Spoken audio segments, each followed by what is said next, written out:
നമസ്കാരം. ഒരു കാലത്ത് ലഹരിക്ക് അടിമപ്പെട്ട് പിന്നീട് അതിൽ നിന്നും മുക്തനായ ഒരു ചെറുപ്പക്കാരൻ്റെ വാക്കുകളാണിത്.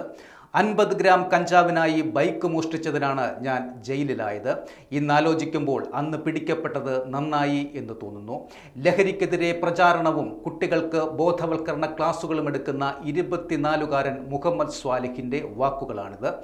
പാലക്കാട് ഒറ്റപ്പാലം കോതക്കുറിശി സ്വദേശിയായ സ്വാലിഹ് ഇപ്പോൾ തൃശ്ശൂരിൽ താമസിച്ചാണ് പ്രവർത്തിക്കുന്നത്.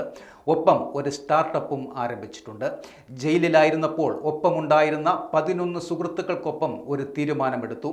ഇനി ലഹരി ഉപയോഗിക്കില്ല എന്ന്. അന്ന് പ്രായം 18 വയസ്സ്. ജയിലിനകത്തും പുറത്തുമായി എക്സൈസിൻ്റെ വിമുക്തി നേർവഴി പദ്ധതികളിലൂടെയാണ് കൗൺസിലിംഗ് ലഭിച്ചത്. ഹൈസ്കൂളിൽ പഠിക്കുമ്പോഴാണ് സുഹൃത്ത് കൊണ്ടുവന്ന സിഗരറ്റിൽ നിന്ന് ലഹരി ഉപയോഗം തുടങ്ങിയതെന്ന് സ്വാലിഹ് പറയുന്നു. മുഹമ്മദ് സ്വാലിഹ് 9ാം ക്ലാസ്സിൽ പഠനവും അവസാനിപ്പിച്ചു.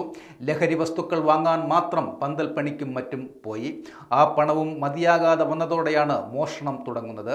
മോഷ്ടിച്ച് കിട്ടുന്ന പണം ഉപയോഗിച്ച് ലഹരി വസ്തുക്കൾ വാങ്ങും. ഒറ്റപ്പാലം, പെരിന്തൽമണ്ണ, മണ്ണാർക്കാട്, ശ്രീകൃഷ്ണപുരം സ്റ്റേഷനുകളിൽ കേസുകളും ഉണ്ടായിരുന്നു. ലഹരി വസ്തുക്കൾ കിട്ടാതെ വന്നപ്പോൾ ശാരീരികമായും മാനസികമായും ഏറെ ബുദ്ധിമുട്ടി.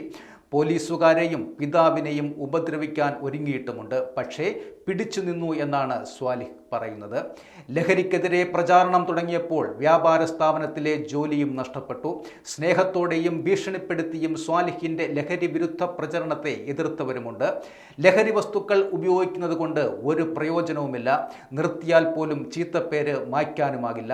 സമൂഹം ചേർത്തു നിർത്തിയാൽ ലഹരിക്കടിമകളാകുന്ന കുട്ടികളെ രക്ഷപ്പെടുത്താനാകും. സ്നേഹം കൊണ്ട് അവരെ സാധാരണ ജീവിതത്തിലേക്ക് കൊണ്ടുവരാം, സ്വാലിഹ് ഉറപ്പിച്ചു പറയുന്നു. സ്വന്തം അനുഭവമാണ് സ്വാലിഹിന് ബോധവൽക്കരണ ക്ലാസുകൾ കുട്ടികൾക്ക് പറഞ്ഞു കൊടുക്കുന്നത്. അതുവഴി ധാരാളം കുട്ടികളെ രക്ഷപ്പെടുത്താനും കഴിഞ്ഞിട്ടുമുണ്ട്. കുടുംബവും ബന്ധുക്കളും സ്വാലിഹിന് പൂർണ്ണ പിന്തുണയുമായി കൂടെയുമുണ്ട്.